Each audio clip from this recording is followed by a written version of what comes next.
चाचा विधायक हैं, जानते नहीं हो मेरा बाप कौन है, ये सब बोलकर दादागिरी दिखाते हुए लोगों को तो आपने देखा ही होगा। अब धीरे धीरे समय बदल रहा है, अब लोग दादागिरी गुंडागर्दी दिखाते हैं खुद को जेनजी बोल के। ये टट्टी किसने की है?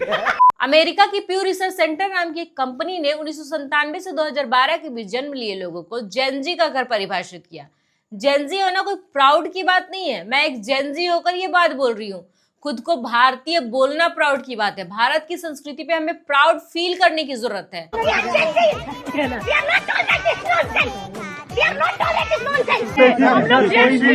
हाँ, मैंने मान लिया, राहुल गांधी 57 साल का युवा नेता है और तू 41 साल की जेनजी। अरे तू जेनजी नहीं, तू गेंडी है। कोई से समझाओ, खुद को जेनजी बोलने से यूपीएससी क्लियर नहीं हो जाता, कोई कहीं का कलेक्टर नहीं बन जाता कि हम खुद को प्राउड फील कर रहे हैं जेनजी बोलते हुए। हमें उस लायक बनना चाहिए कि देश को हम पर प्राउड हो। बेसिकली ये वीडियो 25 जुलाई 2026 का है, जो लद्दाख के कारगिल इलाके के पास मीना मार्ग चेक पोस्ट का बताया जा रहा है। 25 जुलाई को डिफेंस मिनिस्टर राजनाथ सिंह और chief of army staff general Dheeraj Seth Kargil विजय दिवस से जुड़े कार्यक्रमों के लिए इस इलाके में थे। उनकी सिक्योरिटी मूवमेंट के दौरान जो जिला गुमरी रूट पर आम गाड़ियों की आवाजाही कुछ समय के लिए रोक दी गई थी, जिसकी वजह से ये लोगों को भड़काने लगी। आप तो मुझे बताओ, सब बैठोगे या नहीं बैठोगे? चलो। इसके बाद ये महिला अपने पैसों की घमंड दिखाने लगी। हम लोग पैसे देके यहाँ घूमने आते हैं या फिर ये सब सेलिब्रेट करने आते हैं? हाँ, मान लिया कि एक बफेलो के लिए चरना कितना जरूरी है, लेकिन थोड़ा पेशेंस का होना भी जरूरी है। आप समझो, जब कोई आर्मी कॉन्वॉय किसी सेंसिटिव इलाके से होकर गुजरता है तो सिक्योरिटी एजेंसीज कई बार उस रास्ते पर आम गाड़ियों की आवाजाही कुछ समय के लिए रोक देती है। इसका मतलब ये नहीं होता कि आर्मी आम लोगों को परेशान करने के लिए रोक रही है। असली वजह होती है कि कॉन्वॉय के आसपास कोई ऐसी स्थिति न बने जिससे सोल्जर्स या सीनियर ऑफिसर्स की जान खतरे में पड़े। कश्मीर और लद्दाख जैसे इलाकों में ये प्रिकॉशन और भी ज्यादा इंपॉर्टेंट हो जाता है, क्योंकि यहाँ पहले भी सिक्योरिटी फोर्स के कॉन्वॉयज को आतंकियों ने टारगेट किया था। 2019 के पुलवामा अटैक को ही देख लो। कॉन्वॉय चल रहा था, ट्रैफिक रोका नहीं गया था, सिविलियन ट्रैफिक साथ में चल रही थी, सिविलियन गाड़ी में इस आतंकी हमले को अंजाम दिया गया। अब सोचिए, अगर सिक्योरिटी पर्सनल ने ये प्रिकॉशन ही नहीं लिया होता और कॉन्वॉय को आम ट्रैफिक के बीच से बिना किसी रेस्ट्रिक्शन के जाने दिया होता और दुर्भाग्य से रास्ते में कोई आतंकी हमला हो जाता, तो सबसे पहला सवाल ऐसे लोग ही उठाते कि सिक्योरिटी क्या कर रही थी? जब खतरा था तो ट्रैफिक क्यों नहीं रोका गया? पहले से प्रिकॉशन क्यों नहीं लिया गया? कश्मीरियों के साथ तो करते हैं, अब बाहर के टूरिस्टों के साथ भी कर रहे हैं। इसका मामला वहां की पुलिस से था, लेकिन ये बीच में इंडियन आर्मी को ले आती है, जिसकी वजह से ये पूरी कंट्रोवर्सी हुई। एक आर्मी की लाइफ सिर्फ चरने और अपना पेट भरने तक ही सीमित नहीं है। सियाचिन ग्लेशियर में दुश्मन की गोली से बड़ा खतरा ये मौसम है। रात का टेम्परेचर -60 डिग्री सेल्सियस तक गिर जाता है। एक घुट पानी पीने के लिए बर्फ पिघलानी पड़ती है, बर्फ पर हथौड़े मारे जाते हैं। ग्लेशियर में अंडा आता है, मजबूरी से बनाना पड़ता है। यहाँ 22,000 फीट की ऊंचाई पर ऑक्सीजन इतना कम है कि 2 कदम चलने पर ऐसा लगता है कि जैसे किसी ने सीने पर पत्थर रख दिया हो। जवान 3 से 4 लेयर्स वाले 15 से 20 किलो के एक्सट्रीम कोल्ड वेदर क्लोथिंग और स्पेशल स्नो बूट्स पहनते हैं। 20 किलो का कपड़ा पहनकर उस सफेद डिजर्ट में चलकर देखिए, जहां न एक पेड़ है न एक चिड़िया। महीनों तक चारों तरफ सिर्फ सफेद बर्फ दिखाई देती है।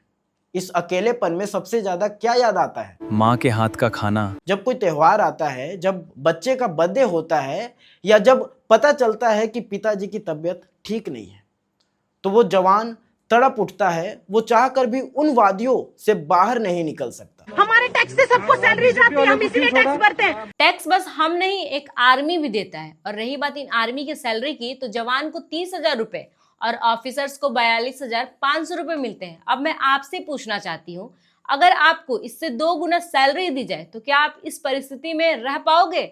अगर वहां आपको टाइम टू टाइम खाना नहीं मिलेगा ना, तो शरीर से प्राण की तरह सारी हवा बाहर निकल जाएगी। हमारे टैक्स से सबको सैलरी जाती है, हम इसीलिए टैक्स भरते हैं। ये लोग हमसे ऊपर हो गए। अब इंडियन आर्मी नागरिकों की रक्षा करते हुए अपने प्राण न्यौछावर करते हैं, इसलिए वो हमसे ऊपर है। बर्फ, बारिश, गर्मी और बेहद कठिन परिस्थितियों में भी अपनी ड्यूटी पर रहते हैं, इसलिए वो हमसे ऊपर है। आर्मी ने हमारे देश के लिए, हमारे लिए क्या क्या नहीं किया है, अगर गिनवाने लगूं तो शब्द कम पड़ जाएंगे।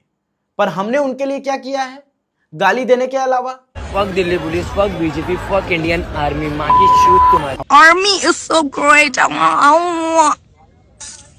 ये तो वही बात हो गई, एक माँ अपने बच्चों को पढ़ाई लिखाई करवाकर पाल पोस कर बड़ा करे, लेकिन जब माँ को संभालने की बात आए तो बेटा माँ को अनाथ आश्रम छोड़ाए। जब तक ऐसे लोगों को सीजेपी की स्पोक्स पर्सन की तरफ पीटा नहीं जाएगा तब तक ऐसे लोगों को समझ नहीं आएगा, क्योंकि लातों के भूत बातों से नहीं मानते। जो भी हुआ था मैंने उसकी वीडियो बनाई, अगर पार्लियामेंट तक बात नहीं गई ना मेरा नाम बदल देना। तेरी हरकतें देखने के बाद मुझे लगता है कि तुझे पार्लियामेंट नहीं जिम जाना चाहिए वेट लॉस करने के लिए। ऐसे लोग धरती पर बोझ हैं, इसलिए वेट लॉस करना जरूरी है। धरती माँ कब तक इनका बोझ ढोएगी। उमर अब्दुल्ला जम्मू कश्मीर के जो सीएम हैं, उनका ट्वीट आया, we are Gen Z has become the new. जानते नहीं हो मेरा बाप कौन है। खुद को जेनजी बोलकर सोच रही है कि जेनजी इसका सपोर्ट करने लगेंगे, पर जेनजी बोल रहे हैं हम मत बोलिए, अपने साथ मत जोड़िए, हमको अलग है। मेरे मुंह से निकल गया कि हम लोग जेनजी हैं, हम लोग ये बर्दाश्त नहीं करेंगे, क्योंकि उन्हीं दिनों आपको पता है 1 महीने पहले जंतर मंतर पे जो चीजें चल रही थी वो दिमाग में मेरे घर कर चुकी थी। कोई अमेरिका का दलाल अमेरिकी शब्द को आगे ला रहा है और हम अंधे होकर उसे फॉलो कर रहे हैं। हम इंडियन आर्मी की इंसल्ट करें, प्राइम मिनिस्टर की माँ को गाली दे, भद्दी से भद्दी पोस्टर बनाए और कोई हमें गटर जनरेशन बोल दे, उससे भी हमें दिक्कत हो जाए। अपने जवान भाइयों को, जो मेरे भाई बाप सब कुछ हैं, जिनकी वजह से हम लोग अपने घर में सेफली सो पाते हैं, तो उसके लिए मैं अपने जवान भाइयों से, तमाम इंडियन आर्मी से दिल से माफी मांगती हूँ। मुझे छोटी बहन समझ के मुझे माफ कर दे सर। इस वीडियो के लास्ट में मैं आपसे यही बोलना चाहूंगी कि कोई भी इसे बफेलो नहीं कहेगा। सब्सक्राइब और हाइप भी कर देना, जिससे हम और भी अच्छी वीडियोज आपके सामने ला सकें। जय हिंद, जय श्री राम।